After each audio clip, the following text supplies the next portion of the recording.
morning everyone. In this section we are going to continue the chapter, that is the first chapter, The Adventures in a Banyan Tree. Without wasting time, let us directly go to the chapter. We were discussing about the fight between the mongoose and the cobra, and we all witnessed that both of the combatants are very powerful.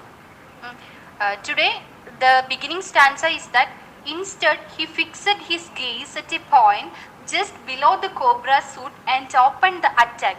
Here in this line we are able to see an attack from mongoose side towards the cobra. Here the he in the line denotes to mongoose. Here we are able to witness an attack from the side of mongoose towards the cobra. ഈ ഒരു ലൈനിൽ നമുക്ക് കാണാൻ പറ്റുന്നത് മംഗൂസിന്റെ ഭാഗത്ത് നിന്ന് കോബ്രയോടുള്ള ഒരു അറ്റാക്കാണ്. അതായത് അറ്റാക്ക് ചെയ്യുന്നത്, ഇവിടെ ആക്ഷൻ ചെയ്യുന്നത് മംഗൂസാണ്. ഇൻസ്റ്റഡ് ഹി എന്ന് പറഞ്ഞിട്ട് ഡിനോട്ട് ചെയ്യുന്നത് മംഗൂസിനെയാണ്. Moving forward quickly until he was just within the cobra's reach, he made a feint to one side. Immediately the cobra struck. His great hood came down so swiftly that I thought nothing could save the mongoose. But the little fellow jumped neatly to one side and darted in as swiftly as the cobra, biting the snake on the back and darting away again out of reach. In this stanza, we are able to see an attack from cobra towards the mongoose, and the boy thought that definitely the mongoose would be harmed due to the attack from cobra, but mongoose cunningly escaped from the attack of the cobra.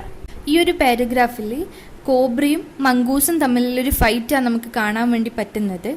ഈ ഒരു പാരഗ്രാഫിൽ പ്രത്യേകം പറയുന്നത് cobra മംഗൂസിനോട് ചെയ്യുന്ന ഒരു അറ്റാക്കാണ്. അതായത് അവർ നേർക്കുനേരെ വന്ന ടൈമിൽ cobra അത് പത്തി വിടർത്തിയിട്ട് അതിനെ ബൈറ്റ് ചെയ്യാൻ പോകുന്ന ടൈമിൽ മംഗൂസ് വളരെ ബുദ്ധിപൂർവ്വം അവിടുന്ന് രക്ഷപ്പെട്ടു എന്നാണ് പറയുന്നത്. പക്ഷെ ആ കുട്ടി ഇതൊക്കെ കണ്ടു നിൽക്കുന്ന ആ കുട്ടി എന്താ ചിന്തിച്ചതെന്ന് വെച്ച് കഴിഞ്ഞാൽ ആ മംഗൂസിനെ ഇപ്പോൾ കോബ്ര കൊത്തും, അത് മരിക്കും എന്നുള്ളൊരു ചിന്തയിലായിരുന്നു കുട്ടി.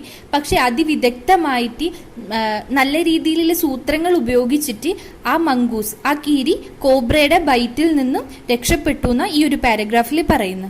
The moment the cobra struck, the crow and the myna hurled themselves at him, only to collide heavily in mid-air. Shrieking at each other, they returned to the cactus plant. Here the author is expressing the reaction of the spectator when the cobra struck. The author says that both the crow and myna hurled themselves, and in air after colliding they returned back to the cactus plant itself. ഇവിടെ എന്താ പറയുന്നത് വെച്ചാൽ മൈനയും കാക്കയും രണ്ടാളും കൂടിയിട്ട് എയറിലോട്ട് പറക്കുക ചെയ്തത്. Hurled means throw എന്ന അർത്ഥം വരുന്നത്. ഈ ഒരു മൊമെന്റിൽ ഇവർ എയറിലേക്ക് അങ്ങനെ കുതിച്ചു പോവുക ചെയ്തത്. അത് കോബ്ര സ്ട്രക്ക് ചെയ്ത് നിന്ന ടൈമിൽ. എന്നിട്ട് തിരിച്ചവർ കാക്ടസിലേക്ക് തന്നെ തിരിച്ചു വരിക ചെയ്തത്. അപ്പോൾ അവരിങ്ങനെ കോബ്രേൻ്റെ അടുത്തേക്ക് പോയതിൻ്റെ ഫലമായിട്ട് കോബ്രയ്ക്ക് ഇഞ്ചുറി പറ്റിയിട്ടുണ്ട്. അത് അടുത്ത പാരഗ്രാഫിലാണ് ഓഥർ ഡിസ്ക്രൈബ് ചെയ്യുന്നത്. A few drops of blood glistened on the cobra's back. The cobra struck again and missed. Again the mongoose sprang aside, jumped in and bit. Again the birds dived at the snake, bumped into each other instead, and returned shrieking to the safety of the cactus. The body of the cobra was with drops of blood. Then also he had an attempt to strike against mongoose, but this time also he failed in his attempt. During this time, both the birds, that is the myna and the crow, fly towards the cobra, but this time they bumped each other and they finally returned back to the cactus. ഇതിലെന്താ പറയുന്നത് വെച്ച് കഴിഞ്ഞാൽ ഈ കോബ്രയുടെ ബോഡിയിൽ, ഈ പാമ്പിൻ്റെ ശരീരത്തിൽ ചോരത്തുള്ളികൾ ഉണ്ടായിരുന്നു എന്നാണ് പറയുന്നത്. അപ്പോൾ എന്നിട്ട് പോലും പിന്നീടും ഈ മംഗൂസിന് നേരെ കോബ്ര സ്ട്രക്ക് ചെയ്യുക ചെയ്തത്. പക്ഷെ ഈ ഒരു അറ്റംപ്റ്റിൽ പോലും കോബ്രക്ക് വിജയം ഉണ്ടായിട്ടില്ല, അതൊരു ഫെയിലിയർ ആയിരുന്നു. ഈ ഒരു സന്ദർഭത്തിലാണ് പണ്ട് ചെയ്തതുപോലെ തന്നെ മുന്നേ ചെയ്തതുപോലെ തന്നെ രണ്ട് പക്ഷികളും കോബ്രയുടെ നേരെ പറന്നത്. പക്ഷെ ഈ ഒരു സമയത്ത് അവർ രണ്ടാളും പിന്നീട് എയറിലേക്ക് പോയി അറ്റംപ്റ്റ് ഫെയിലിയർ ആയതുകൊണ്ട് തന്നെ തിരിച്ച് കാക്ടസിലേക്ക് വന്നിരിക്കേണ്ട ഒരവസരമാണ് ഉണ്ടായതെന്ന് ഓഥർ പറയുന്നുണ്ട്.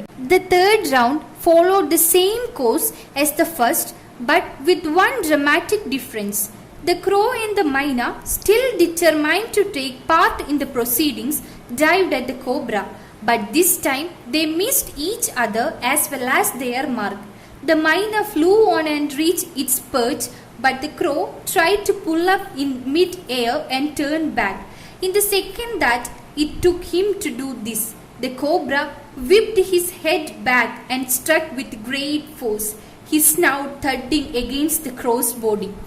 In the third round also, both the birds followed the same process, but this time there occurred a dramatic difference. That is, they missed themselves as well as their mark, and the myna flew to reach its perch, but the crow lost for a second, so he got a dash from the cobra. As a result, he flew or he fallen down metres away. മൂന്നാമത്തെ റൗണ്ടിലും പക്ഷികൾ ഇത് തന്നെ ആവർത്തിച്ചുകൊണ്ടേയിരുന്നു. പക്ഷെ ഈ ഒരു സന്ദർഭത്തിൽ ചെറിയൊരു മാറ്റം നടന്നിരുന്നു. എന്താ വെച്ചാൽ അവർക്ക് രണ്ട് പക്ഷികൾക്കും അവരിലെ കൺട്രോളും അതേപോലെ അവരെ മാർക്കിലെ കൺട്രോളും നഷ്ടപ്പെട്ടു. മൈനയാണെങ്കിൽ തിരിച്ചു പറന്നു. പക്ഷെ കാക്കക്ക് ഒരു നിമിഷം പകച്ചു പോയത് കൊണ്ട് തന്നെ കോബ്രേന്റെ റിയാക്ഷൻ, അതായത് കോബ്രയിൽ നിന്നൊരു അടി ഏറ്റുവാങ്ങേണ്ടി വന്നു. ആ ഒരൊറ്റ അടീന്റെ പവറിൽ അത് 20 feet ദൂരെ തെറിച്ചു വീണു എന്നാണ് പറയുന്നത്. I saw the bird fly nearly 20 feet across the garden, whereafter fluttering about for a while, it lay still. The myna remained on the cactus plant, very wisely refrained from interfering again. As a result of getting struck from the cobra, the crow flew and fell down 20 feet across the garden, and because of the strength of that beat, the crow lay down there. Because of the physical condition, bad physical condition, the crow still lay down in the garden, but the myna who flew away, who escaped from the cobra, sat on the cactus, and wisely he just kept sitting on it rather than to go near the cobra. കോബ്രയുടെ അടിയുടെ ശക്തി കാരണം കാക്ക ഏതാണ്ട് 20 feet ദൂരെ ഗാർഡനിലേക്ക് തെറിച്ചു വീണു. അത് അടിയുടെ അഘാതത്തിൽ physically damage പറ്റിയ പെയിൻ പറ്റിയ കാക്ക പിന്നീട് കുറച്ചു നേരത്തേക്ക് ആ ഗ്രൗണ്ടിൽ തന്നെ കിടന്നു എന്നാണ് പറയുന്നത്. ഇതൊക്കെ കണ്ടുകൊണ്ട് തിരിച്ച് പാറിയ മൈന കാക്ടസിന്റെ മുകളിൽ ഇരിക്കുന്നുണ്ടായിരുന്നു. ഒരു ബുദ്ധിപൂർവം എന്ന രീതിയിൽ പിന്നീട് ഒന്നുകൂടി കോബ്രയുടെ അടുത്തേക്ക് പോകാതെ ഈ മൈന കാക്ടസിന്റെ മുകളിൽ തന്നെ ഇരുന്നു. പിന്നീട് പോയിരുന്നെങ്കിൽ ഈ കാക്കക്ക് കിട്ടിയതുപോലെ മൈനക്കും അടി കിട്ടുമെന്ന ഭയം കൊണ്ട് ബുദ്ധിപൂർവം ഒരു തീരുമാനം എടുത്തിട്ട് കാക്ടസിന്റെ മുകളിൽ അനങ്ങാതെ ഇരുന്നിട്ട് മൈന ഇതെല്ലാം കാണുന്നുണ്ടായിരുന്നു.